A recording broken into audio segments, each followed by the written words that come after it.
요즘 마트에 가면 무설탕, 저당이라고 적힌 제품이 정말 많이 보이시죠? 실제로 전 세계 소비자 10명 가운데 4명 넘게 건강을 위해서 설탕을 줄이고 있다는 조사 결과가 나왔습니다. 그럼 설탕 대신 어떤 성분이 그 자리를 채우고 있을까요? 오늘은 시장조사 데이터를 통해서 실제로 어떤 감미료가 가장 많이 쓰이고 있는지, 어느 지역과 어떤 식품에 많이 들어가는지, 그리고 요즘 새롭게 떠오르고 있는 감미료는 무엇인지 하나씩 데이터로 짚어보겠습니다. 안녕하세요. 궁금한 식품 이야기입니다. 식품 안전, 영양, 푸드테크 관련 이슈를 과학적 근거와 공식 자료를 바탕으로 쉽게 풀어드리는 채널입니다. 왜 시장이 커지나? 먼저 왜 감미료 시장이 이렇게 커지고 있는지부터 볼까요? 해외 시장 조사기관 이노바가 진행한 조사에 따르면 전 세계 소비자의 44%가 더 건강하게 먹기 위해서 설탕 섭취를 줄이고 있다고 답했습니다. 특별한 다이어트를 하는 사람만 그런 게 아니라 일상적으로 건강을 관리하려는 차원에서 설탕을 줄이는 사람이 많아졌다는 뜻입니다. 이런 흐름 때문에 식품 회사들도 설탕을 빼면서도 단맛은 유지할 수 있는 방법을 계속 찾고 있는 겁니다. 이런 흐름은 한국을 포함한 전 세계 식품 시장에서 공통적으로 나타나고 있는 현상입니다.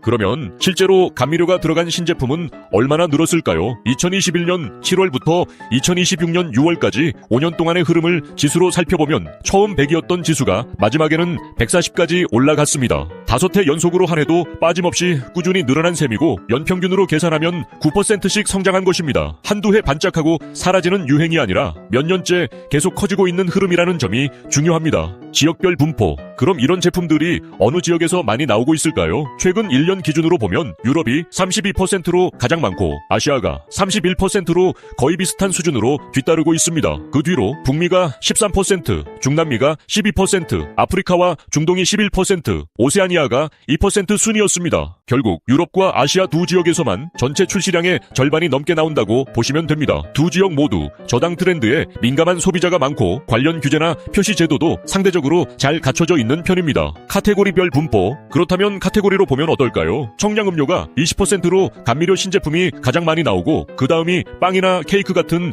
베이커리가 15%, 과자나 사탕류 같은 제과가 13%였고 유제품과 스낵이 각각 6%씩 차지했습니다. 예를 들어 무설탕 탄산음료나 저당 요거트 음료 같은 제품에서 감미료를 흔히 볼 수 있습니다. 결국 우리가 흔히 마시는 탄산음료나 저당 음료수에서 감미료를 가장 활발하게 쓰고 있다는 뜻입니다. 성장 속도 순위. 그런데 성장 속도만 놓고 보면 순위가 조금 달라집니다. 커피나 차 같은 온음료 분야가 5년 동안 연평균 14%로 가장 빠르게 늘었고 청량음료와 과일 채소 가공식품이 각각 13%, 유제품이 11%로 뒤를 이었습니다. 특히 커피 전문점이나 홈카페 트렌드가 확산되면서 저당 시럽이나 저당 크림 같은 제품 수요가 늘어난 것도 온음료 성장의 배경으로 볼 수 있습니다. 지금 당장의 시장 규모는 청량음료가 가장 크지만 앞으로 몇 년 안에 온음료 쪽에서 감미료 들어간 신제품을 더 자주 보게 될 가능성이 높다는 이야기입니다. 감미료 원료 순위. 그럼 실제로 어떤 감미료 성분이 가장 많이 쓰일까요? 최근 1년간 신제품에 사용된 감미료 원료를 살펴보면 수크랄로스가 33%로 압도적인 1위를 차지했습니다. 그 뒤로 글리세롤이 23%, 스테비아가 17%, 소르비톨이 14%, 그리고 사과 주스를 진하게 졸인 사과 주스 농축액이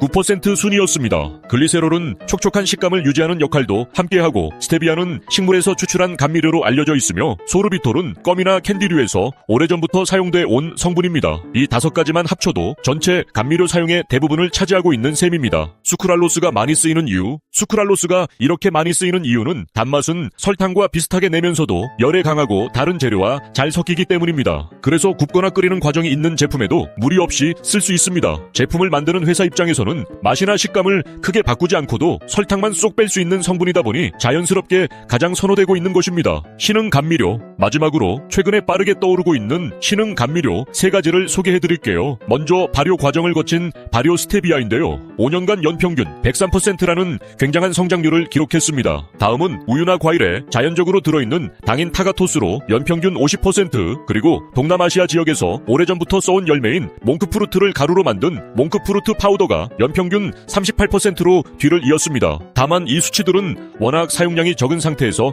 출발했기 때문에 나온 성장률이라는 점은 꼭 참고하셔야 합니다. 예를 들어 처음에 100개였던 제품이 200개로 늘어나면 성장률은 100%가 되지만 실제로 시장 전체에서 차지하는 비중은 아직 크지 않을 수 있다는 뜻입니다. 마무리. 정리해보면 전 세계적으로 설탕을 줄이려는 흐름은 앞으로도 계속 이어질 가능성이 높고 그 자리는 지금까지는 수크랄로스 같은 기존 감미료가 가장 많이 채우고 있습니다. 동시에 발효 스테비아나 타가토스처럼 상대적으로 낯선 감미료도 조금씩 존재감을 넓혀가는 중입니다. 특정 브랜드를 홍보하려는 목적이 아니라 소비자로서 알아두면 유용한 시장 흐름을 정리해드린 것이니 참고 자료로 봐주시면 좋겠습니다. 식품공학이 제안하는 더 편리하고 지속 가능한 미래, 더 깊이 있는 식품 영양 정보와 최신 푸드테크 소식이 궁금하시다면 구독과 알림 설정 잊지 마세요.